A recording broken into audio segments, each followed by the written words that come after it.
पिछले कुछ सालों में माहौलियाती आलूदगी पाकिस्तान का सबसे बड़ा मसला रहा है और इस साल भी क्लाइमेट चेंज की वजह से, कम बारिशें होने की वजह से जो स्मोग है उसमें बहुत हद तक इजाफा रहा और बहुत सी बीमारियों से शहरियों को जूझना भी पड़ा। लेकिन उसके लिए हुकूमत पंजाब ने एक अहम कदम उठाया और वो ये था कि एयर क्वालिटी कलेक्ट करने के लिए उन्होंने सिस्टम्स इंस्टॉल करना शुरू किए। लाहौर के अंदर सबसे ज़्यादा 8 सिस्टम्स इंस्टॉल किए गए हैं और इसमें मोबाइल वैन्स भी थी जिसमें जो कभी भी लाहौर के किसी भी हिस्से में अगर खड़ा कर दी जाए तो वो वहाँ का एयर क्वालिटी डाटा कलेक्ट कर सकते हैं। अच्छा, लोगों को सबसे पहले ये बताना ज़रूरी है कि ये जो मोबाइल वैन्स हैं, ये जो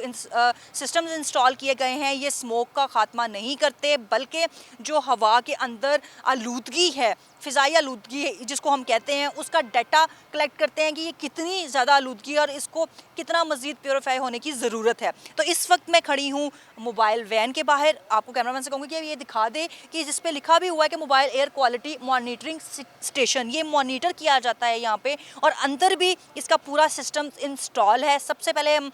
इस वक्त तो मैं मोबाइल वैन के बाहर मौजूद हूँ, लेकिन हम अंदर जाएंगे और अंदर की क्या स्पेसिफिकेशंस हैं, क्या इसके मुफीद जो है फ़ायदे हैं, वो सबसे पहले जानेंगे। जी बिल्कुल, पहले हम मोबाइल यूनिट के बाहर मौजूद थे लेकिन अब हम मोबाइल यूनिट के अंदर आ चुके हैं और ये बेसिकली काम कैसे कर रहा है और इस मोबाइल यूनिट का काम क्या है स्मोक के हवाले से, माहौलियाती आलूदगी के हवाले से। हसन हमारे साथ मौजूद हैं। हसन, मुझे सबसे पहले ये बताइएगा कि जो स्मोक बेसिकली हमने बड़ी खाई है पिछले कुछ अरसे में, पिछले कुछ सालों में, मुझे ये बताएं कि इस मोबाइल यूनिट का काम क्या है? ऐसे है कि पंजाब ग्रीन डेवलपमेंट प्रोग्राम एक वर्ल्ड बैंक फंडेड प्रोग्राम है और इसके तहत हमने 30 एयर क्वालिटी मॉनिटरिंग स्टेशंस लगाए हैं अक्रॉस पंजाब, जो भी जहाँ पर भी हमें साइंटिफिक बेसिस पे हमें लोकेशन हमने फाइंड करके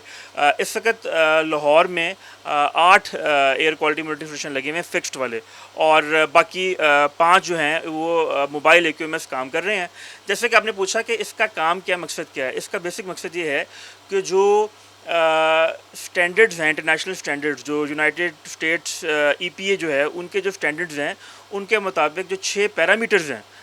एम्बिएंट एयर, साफ़ हवा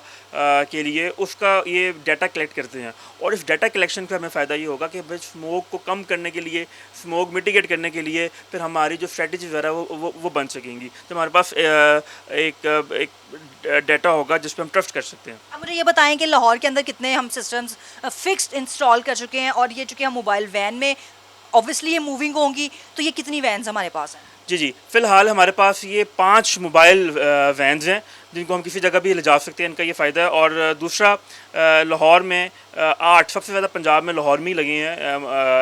एयर क्वालिटी मॉनिटरिंग स्टेशन, तो लाहौर में इस वक्त टोटल 8 का स्टेशन काम कर रहे हैं। तो कौन कौन सी कंपनीज़ है जो हमारे साथ काम कर रही हैं, क्योंकि ये हमारे पास पूरी मशीनरी है। मैं कैमरामैन से भी कहूँगी कि वो आपको दिखाएंगे कि सारी वो मशीनरी है जो कि एयर क्वालिटी डाटा जो है वो कलेक्ट करती है। और हसन भी हमें बता रहे थे कि ये चीज़ें हैं और हमारे साथ हसन कौन कौन सी कंपनीज़ हैं जो काम कर रही हैं। हमारी जदीद टेक्नोलॉजी है चूँकि अभी पाकिस्तान में आ रही है और मज़ीद भी हम इसमें इकदाम लेंगे, तो कौन सी कंपनीज़ हैं? इसमें चाइना और जापान की कंपनीज़ हैं जिन्होंने ये सिस्टम मैन्युफैक्चर किया है और इसके जो इंस्टॉलेशन में हमारा जो ताउन रहा है वो चाइनीज़ कंपनी, चाइनीज़ इंजीनियर्स का रहा है। बिल्कुल, अब जो बैरून मुल्क से ये टेक्नोलॉजी हमारे पास आई है, हमारे दोस्त ममालिक बहुत से ऐसे कंट्रीज़ हैं जो इस वक्त स्मोक को कम करने के लिए अहम जो है वो साथ दे रहे हैं। ये मोबाइल यूनिट है जहाँ पीछे मेरे देख भी रहे होंगे कि ये सिस्टम लगा है, हमारे पास कुछ सिस्टम ये लगा हुआ है। इसका मकसद ही ये है कि ये एयर क्वालिटी का डाटा कलेक्ट करते हैं और आइंदा आने वाले दिनों में जो है मज़ीद बेहतरियाँ भी आएंगी। हसन ने भी बताया कि आइंदा आने वाले दिनों में ये जो जदीद टेक्नोलॉजी हमने लगाई है स्मोक को ख़त्म करने के लिए भी, हवा को साफ़ करने के लिए भी मज़ीद जो टेक्नोलॉजीज़ यहाँ लगाई जाएंगी वो हमारे लिए मददगार साबित होंगी।